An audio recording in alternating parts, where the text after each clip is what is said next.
Bem, amigos da ZL, estamos aqui de volta, como prometido na aula anterior. Vimos aqui concluir a aula sobre habeas corpus. Tivemos aí a primeira aula introdutória semana passada.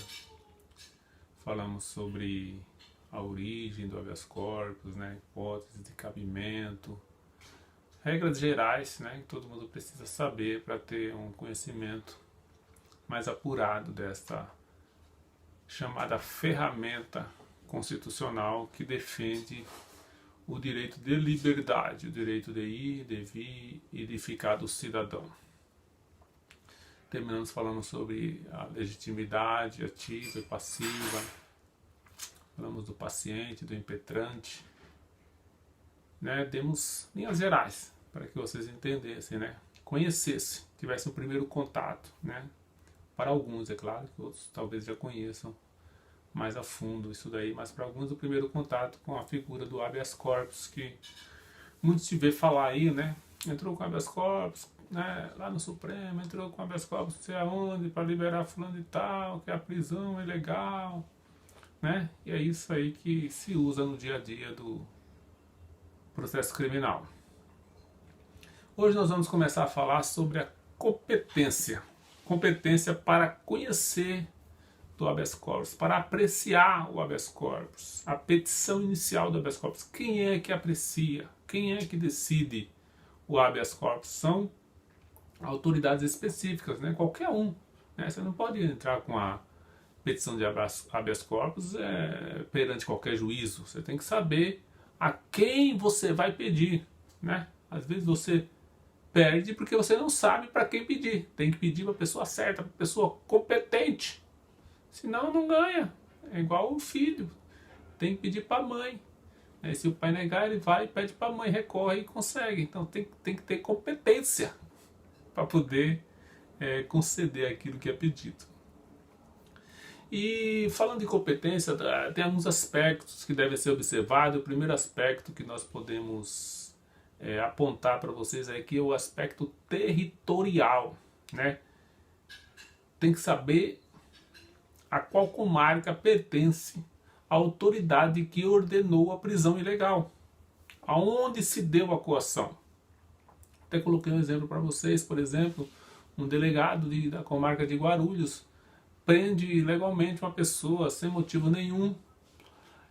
A pessoa não pode entrar com habeas corpus, né, em Santo André, aqui em São Paulo, lá em Mauá. Não, tem que ser a comarca a qual o delegado está vinculado, a de Guarulhos. Então você vai entrar na vara criminal de Guarulhos, se lá existir uma vara criminal, como de fato existe.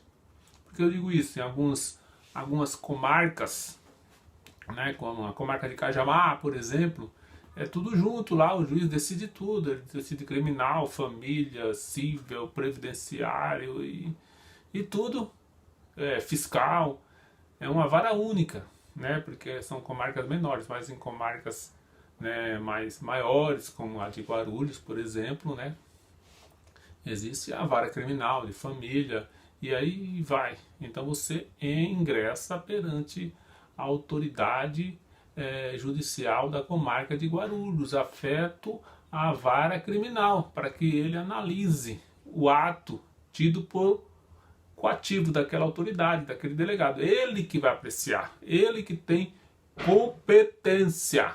O resto é incompetente para apreciar do mandado de segurança. O segundo critério que deve ser analisado primeiro é o territorial. Mas tem uma exceção, é o chamado foro privilegiado. Você já deve ter visto falar muito, né, desse negócio aí de foro privilegiado, privilégio de foro, né? É o privilégio que algumas autoridades têm de ser julgados em determinados lugares, né? Por exemplo, o presidente da República perante o Supremo Tribunal Federal, né? Mesmo que a coação tenha ocorrido aqui na comarca de São Paulo, o mandado de segurança tem que ser interposto o habeas corpus tem que ser interposto lá no Supremo Tribunal Federal, porque ele tem prerrogativa de foro. Ele não é um qualquer, ele é o líder supremo da nação. Então, não somente ele, várias outras autoridades, aí vocês vão ver na Constituição Federal, não vou estar falando de cada uma delas aqui, é porque é um critério legal. É o que está na lei, é o que está na Constituição Federal, né? Por exemplo, o juiz de direito, o homem da segurança não vai para outro juiz, vai para o tribunal, a qual ele está vinculado. E aí vai, cada autoridade tem a sua regra específica. Então, esse é o segundo critério. Primeiro, é claro, o critério territorial, tem que ver onde aconteceu a coação, mas tem que ver se não se trata de uma autoridade que esteja contemplada com a prerrogativa de foro, chamado foro privilegiado, artigo 102 e 53 da Constituição Federal. Lê lá esses artigos para você ver sobre a competência dessas autoridades, competência decorrente da prerrogativa de foro. Isso aí é a competência. Então, traçada a competência em linhas gerais, vamos falar agora sobre algumas formalidades para a impetração do mandado de segurança. Algumas formalidades legais que tem que ser observada por aquele, por quem? Pelo impetrante, muito bem, lembrou. Pelo impetrante, ele tem que observar algumas regras. Primeiro, o habeas corpus, como eu disse na aula anterior, todos devem estar sabendo, se trata de uma ação e não um recurso, né? Foi o que nós falamos. Está na parte do Código de Processo Penal que trata dos recursos, mas não é um recurso, é uma ação autônoma, uma ação impugnativa. Então ele tem que preencher os requisitos de uma ação normal. Quais são os requisitos da ação? Vocês já devem estar cansados de saber, né? Legitimidade de parte e interesse de agir. E nesse está inserida a possibilidade jurídica do pedido. Tem que ser observada essas condições, porque é uma ação judicial. A diferença é que não tem custas, como nós vimos na aula passada. Não precisa pagar, é uma ação gratuita. Por quê? Está preservando-se o quê? O direito de liberdade. É um direito que é perseguido pela Constituição Federal. Só que é o seguinte, nós vimos também que o habeas corpus ele pode ser impetrado por qualquer pessoa, não precisa ser advogado, né, para entrar. É aconselhável que se contrate um advogado que tenha um maior conhecimento técnico, né, para expor, para trazer jurisprudência, entendimento doutrinário, para trazer uma argumentação mais concisa, né, mas não precisa, né. Mas, em razão disso, o Código de Processo Penal ele colocou alguns requisitos mínimos para ter na petição inicial do habeas corpus, né, que o impetrante deve observar pelo menos aqueles requisitos. Isso está lá no artigo 654, parágrafo 1º do Código de Processo Penal. Letra A. Nome da pessoa que sofre ou está ameaçada de sofrer violência ou coação e o de quem exercer a violência, coação ou ameaça. Letra B. A declaração da espécie de constrangimento ou, em caso de simples ameaça de coação, as razões de quem se funda o seu temor. Letra C. A assinatura do impetrante ou de alguém a seu rogo, quando não souber ou não puder escrever, e a designação das respectivas residências. Ou seja, é o nome das pessoas, o ato impugnado, aconteceu isso, isso e isso, é um relato dos fatos e eu moro em tal lugar. Entendeu? São situações, claro, se tiver mais dados que possam esclarecer, serão trazidas a juízo, né, para que haja uma melhor apreciação do remédio. Mas esses são os requisitos mínimos que deve conter a petição inicial. Lembrando, gente, presta atenção, não, nós falamos que qualquer um pode interpor habeas corpus no nome de outro, né? Mas não pode ser impetração anônima, né? Você vê que a pessoa foi presa ilegalmente, a lei fala que eu posso impetrar habeas corpus, então eu vou impetrar, só que eu não quero meu nome envolvido nesse negócio aí não, né? Não quero sofrer coação depois também, então eu vou ingressar com um habeas corpus anônimo. Pode? Pode? Não, não pode. Muito bem, estudou, né? Isso aí não pode. Porém, é o seguinte, a liberdade, né, é um direito garantido pela Constituição Federal. Eu sempre repito isso aqui com vocês, o curso está acabando e eu vou continuar repetindo. A regra é sempre a liberdade. A prisão é uma exceção. Então o juiz, ele vendo que a prisão é ilegal, ele pode de ofício, sem pedido, sem habeas corpus, ele conceder de ofício a ordem de soltura, porque aquela prisão ela é flagrantemente ilegal. Ou seja, mesmo que não seja possível a impetração anônima, o juiz, ele tendo conhecimento do fato e vendo que aquilo lá é legal, ele mesmo manda soltar, porque foi feita de forma abusiva, por exemplo, aquela prisão. Um outro ponto que eu quero falar sobre vocês é sobre a presteza do habeas corpus. É lógico que todos os processos têm que ser céleres, né? Tem que correr de forma, né, rápida, os processos têm que encerrar no menor tempo possível. Por quê? Porque a vida é curta. A vida é curta, então o bem da vida que é perseguido, ele deve ser alcançado de forma que a pessoa possa se sentir satisfeito, né? Não pode conceder lá na frente, não serve mais para nada, não. A justiça tem que ser célere, é um direito humano fundamental previsto na Constituição Federal, a celeridade dos processos. O judiciário tem que correr um pouco mais, né? Tá melhorando com o processo digital, melhorou aí, a gente consegue sentenciar. Tem processos que é em 3 meses, dependendo do caso, a gente está sentenciando os processos. É claro que tem uns que são mais demorados, precisa produzir mais provas, né? Tudo depende da situação. E em razão dessa celeridade que foi criado um instrumento chamado liminar. O que é isso? É aquela que é concedida pelo juiz independentemente de ouvir a outra parte do processo, né? Porque a Constituição Federal traz o princípio do contraditório e ampla defesa. Se você pede uma coisa para o juiz tem que ouvir a outra parte, não pode ir só na sua conversa, né? Não pode, ele tem que ouvir outra parte, né, e depois decidir. Mas em alguns casos, gente, não dá tempo, tem que decidir. Se houver uma prova pré-constituída, uma prova boa, que o juiz perceba que é plausível o direito da parte, ele pode conhecer de forma liminar esse pedido, né? Aí existe aquela discussão sobre liminar, tutela antecipada, tutela de evidência, tutela provisória, tutela de urgência, mas vamos falar de uma forma geral aqui. O que se exige é o quê? É o fumus boni iuris, fumaça do bom direito.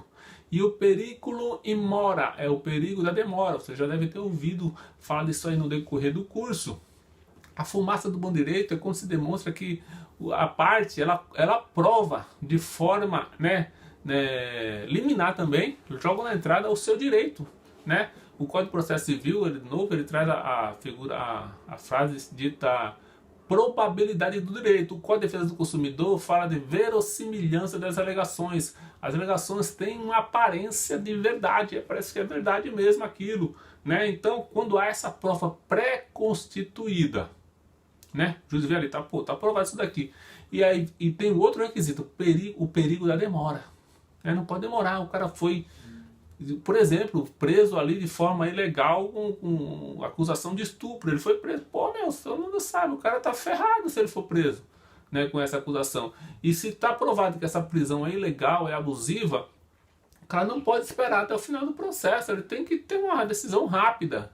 Então, o juiz, no habeas corpus, pode ter a decisão liminar. Assim que ele pega o processo, fala, pô, isso aqui está provado, aqui os documentos estão tudo provado, e não pode demorar isso daqui, já manda soltar o cara, sem ouvir a autoridade coatora. É a chamada decisão liminar.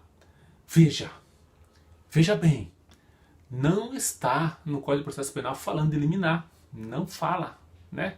Mas a jurisprudência é pacífica em admitir a concessão de liminar em mandado de segurança. Eu anotei para vocês, a primeira liminar no Brasil foi concedida em 1964, né, em plena ditadura militar. Foi concedida uma liminar, que é uma coisa rara, né, porque as prisões eram, né, todo mundo sabe. E foi concedida essa liminar e a jurisprudência vem admitindo, né, essa concessão liminar. Se cabe em outros casos de família, casa civil, porque não caber no criminal, ia tornar sem sentido o habeas corpus se não coubesse a liberdade liminar. Então o juiz, assim que pega o processo, ele pode dar uma decisão liminar. Vislumbro aqui que a decisão teratológica, enviar foi infundada em provas inexistentes, por exemplo, determina a imediata soltura. Peça-se a alvará de soltura e solta o cara, por favor. Por favor, não, o juiz não pede, por favor, o juiz manda, solte. Então, é dada a ordem e solta-se. Mas, segundo o código, o juiz ele pode querer ouvir o paciente, né? Lembra da aula passada? Lembra? Não lembra? Então vai assistir, dá um pause aqui, vai assistir a aula passada e volta depois. Na aula passada a gente falou que quando estava trazendo o conceito de habeas corpus, falou que é tomar o corpo, né? Significa trazer o preso perante o juiz, o preso que foi preso injustamente. Então, seguindo esse conceito até histórico mesmo, o juiz ele pode mandar trazer o preso para ele ouvir, né? O preso ali, contar a história dele, as lamúrias dele, a tristeza dele.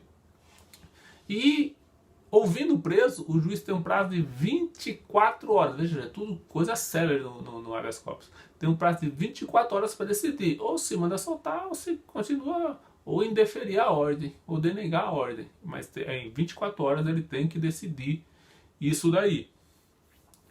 Aí também o juiz pode, não precisa trazer o preso, na verdade, não tem sido muito utilizado isso daí. O juiz não manda porque é esse negócio de logística, de ir lá trazer o cara, né? Não tem sido utilizado, né? O que o juiz faz é ouvir a autoridade coatora. Ó, você prendeu o cara aqui, o cara é gente boa, gente fina, por que você prendeu ele? Explica aí. O juiz fala, o delegado fala, não, excelência, o cara é feio demais, como é uma pessoa feia dessa, vai assustar os outros na rua, por isso que eu mandei prender, não pode. Aí, dá a explicação dele. Aí o juiz vê a explicação, vê a prova e fala, não, isso aqui tá errado. Essa explicação aí não tem fundamento legal e manda soltar. Ou fala, não, a explicação tá certa aqui e continua preso. Né? São essas 3 opções que o juiz tinha. Lembrando que às vezes a coação decorre do quê? Da não deferimento da fiança. Porque quando a lei fala que cabe fiança, né, o juiz ou o delegado tem que conceder a fiança. Se não conceder e mandou prender, ao próprio juiz que pega o caso do habeas corpus fala, ó, isso aqui cabe fiança, então o arbítrio, a fiança já dá o valor da fiança, o cara já deposita o valor e ele manda soltar. Está resolvida a situação. Lembrando que se a pessoa estiver presa, vai sair uma ordem chamada que alvará de soltura, solte-se imediatamente. É uma ordem judicial para soltar o preso. E se a pessoa não estiver presa, mas estiver sofrendo a ameaça de ser presa, como nós tratamos na aula passada, só uma ameaça, né, de ser indiciado, de ser preso temporariamente ou preventivamente. Então é expedido uma coisa, é uma questão, é um termo antigo também chamado salvo-conduto, para ele circular com aquele papelzinho, se quando for prender, não, tá aqui, ó, não pode me prender não, tô liberado. Artigo 660, parágrafo 4º do Código de Processo Penal. Lembrando e finalizando esta aula, que a prova, gente, no habeas corpus, em regra, é eminentemente documental, que tem que ser apresentada no ato da impetração. Não cabe produção de provas igual existe no procedimento comum. Por quê? Não depende só do juiz, que o processo seja rápido, depende da parte também. Então ele tem que provar tudo na hora, né? Para ser concedida a ordem, né? Não pode dizer, quero ouvir uma testemunha que mora lá no Chile, lá na Amazônia, lá nos Cafundó do Judas. Não pode, não. Tem que ser uma prova pré-constituída, uma prova clara, para que o juiz conceda a ordem e liberte o preso, conceda o alvará de soltura ou o salvo-conduto. É isso, gente. Finalizamos então essa matéria, que tem muitas outras coisas, mas para o nosso curso aqui é suficiente isso aí que eu estou passando para vocês. E nos vemos na próxima aula. Um bom estudo!